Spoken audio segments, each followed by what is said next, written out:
How do the social conventions of a culture affect the way that our own shadow is formed? Here we have to take a closer look at Freud's outline for personality, particularly the superego, which functions as a center of our morality. Because our notion of right and wrong isn't something that we're born with. Rather, it develops and is reinforced by cultural values as we attempt to navigate complex social interactions. The values of Americans are born not only from a colonial mind state, but particularly a Eurocentric one. So what we decide to oppress and avoid has a direct correlation to the values of the system where our superego matures. It's like being asked to fix a problem without being told what the problem is. You move through your day with an unsettling feeling of anxiety. It's barely noticeable, really. And with all the demands on your time, energy, and attention, that feeling of uneasiness is barely a whisper. And as time goes on, it becomes harder to identify, but it begins to settle in your body as a sort of pressure. That's because the pressure you feel, that sensation of restlessness, isn't something you were born with. It's something that you were taught by the accusatory stares and passive-aggressive judgments of your family and peers.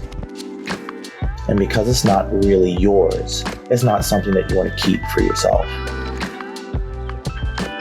Because the feeling that arises from the ways that they look at you makes you feel trapped in a cage, built out of all the things that they may be thinking about you and all of the ways that makes you think about yourself.